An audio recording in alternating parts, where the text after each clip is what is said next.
নমস্কার বন্ধুরা, আমি রণদীপ। হিস্ট্রি দর্পণ এডুকেশনাল চ্যানেলে তোমাদের সকলকে আবারও স্বাগত। আজ আমাদের আলোচনার মূল টপিক হলো কল্যাণী ইউনিভার্সিটির অধীনস্থ যে সকল শিক্ষার্থীরা প্রথম সেমিস্টারে হিস্ট্রি মেজর নিয়ে পড়ছো, তাদের পরীক্ষায় হিস্ট্রি মেজর থেকে কি ধরনের ইম্পর্টেন্ট ইতিহাসের প্রশ্ন আসতে পারে সেই সংক্রান্ত কিছু প্রশ্ন আজকে আলোচনা করব। তোমরা যারা নতুন আছো অবশ্যই চ্যানেলটিকে সাবস্ক্রাইব করে নোটিফিকেশন অন করে রাখবে, কেননা এর পূর্বেও কিন্তু এই ফার্স্ট সেমিস্টার মেজর থেকে কি ধরনের প্রশ্ন আসবে তার দুটো ভিডিও কিন্তু আমরা অলরেডি আপলোড করে রেখেছি। আর তোমাদের মধ্যে অনেকেই মেসেজ করেছিলে এবং ফোন করে জিজ্ঞেস করেছিলে যে দাদা, এর মধ্যে থেকে ইম্পর্টেন্ট কিছু যদি প্রশ্ন বলে দিতে তাহলে আমাদের পড়ার ক্ষেত্রে কিছু সুবিধা হতো।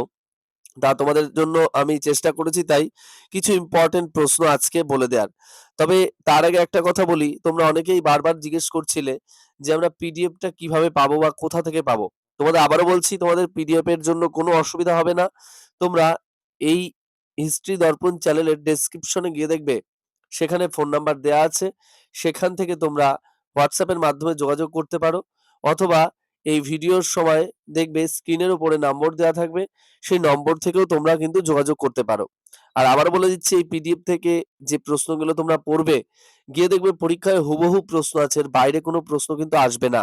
আর একদম স্বল্প পরিমাণ প্রশ্ন, এর থেকে কম প্রশ্ন তোমরা পরীক্ষার পর এসে মিলিয়ে দেখবে, যত চ্যানেল আছে সব চ্যানেলে দেখবে তোমরা, কিন্তু এর থেকে কম প্রশ্ন আশা করি তোমাদের কেউ কখনো দিতে পারবে না। আর এর বাইরে কোনো প্রশ্ন আসবেও না, আমি আবারও তোমাদের বলে রাখলাম।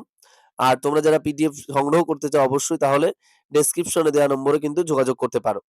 আর তাহলে আজকে আর দেরি না করে শুরু করা যাক তোমাদের কিছু হিস্ট্রি মেজর ফার্স্ট সেমিস্টারের ইম্পর্টেন্ট কিছু প্রশ্ন।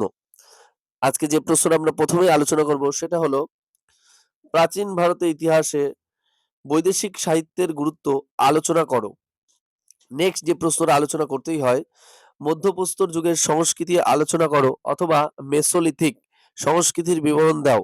দুটি প্রশ্ন কিন্তু একই। নেক্সট যে প্রশ্নটা, পরবর্তী বৈদিক যুগে ধর্মীয় দৃষ্টিভঙ্গি আলোচনা করো। নেক্সট, প্রাচীন ভারতের ইতিহাস ব্যাখ্যা করার ক্ষেত্রে মার্ক্সবাদী বা সাম্রাজ্যবাদীদের দৃষ্টিভঙ্গি আলোচনা করো।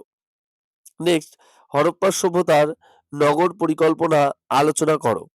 নেক্সট, আর্য সভ্যতা বা বৈদিক সভ্যতার অর্থনৈতিক ও রাজনৈতিক জীবন সম্পর্কে আলোচনা করো। নেক্সট, প্রাচীন ভারতের ইতিহাস চর্চায় উৎখনন ও অনুসন্ধানের ভূমিকা আলোচনা করো। নেক্সট, হিনজান বৌদ্ধ ধর্মের মূল বৈশিষ্ট্যগুলি আলোচনা করো। নেক্সট, ধননন্দ কে ছিলেন তার কৃতিত্ব সম্পর্কে আলোচনা করো। নেক্সট, খ্রিস্টপূর্ব ষষ্ঠ শতকে উত্তর ভারতের রাজনৈতিক কাঠামো আলোচনা করো, অথবা ষোড়শ মহাজন পদ সম্পর্কে টিকা লেখো। এক্ষেত্রেও কিন্তু দুটি প্রশ্ন একই।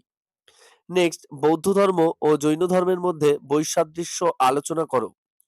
নেক্সট, খ্রিস্টপূর্ব ষষ্ঠ শতকে নব্য ধর্ম আন্দোলন সম্পর্কে আলোচনা করো। দেখো, আমি যে প্রশ্নগুলো আলোচনা করলাম, তোমরা যদি এই প্রশ্নগুলো খুব ভালো করে পড়ে যাও তাহলে আশা রাখছি যে এর বাইরে কিন্তু কোনো প্রশ্ন আসবে না। আমি আবারও বললাম, আর পূর্বে যে সকল দাদা দিদিরা তোমাদের পরীক্ষা দিয়েছে, এবারও থার্ড সেমিস্টার এবং ফিফথ সেমিস্টার পরীক্ষা দেবে, তোমাদের পরিচিত যদি কেউ থাকে তাদের কাছ থেকে অবশ্যই জিজ্ঞেস করে নেবে।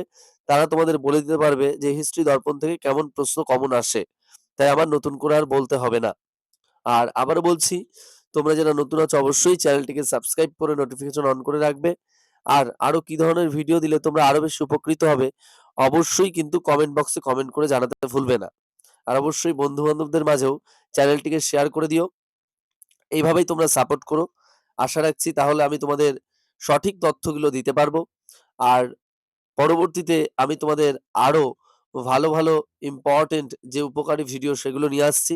আর পূর্বের ভিডিওগুলো তোমরা লক্ষ্য করো, তাহলে তোমাদের হিস্ট্রি মেজর ফার্স্ট সেমিস্টারে আর পরীক্ষার ক্ষেত্রে কিন্তু কোনো অসুবিধা হবে না। তাহলে আজকে এটুকুই, দেখা হচ্ছে পরের ভিডিওতে। সকলে ভালো থাকবে, সুস্থ থাকবে। ভিডিওটি সম্পূর্ণ দেখার জন্য তোমাদের সকলকে অসংখ্য ধন্যবাদ।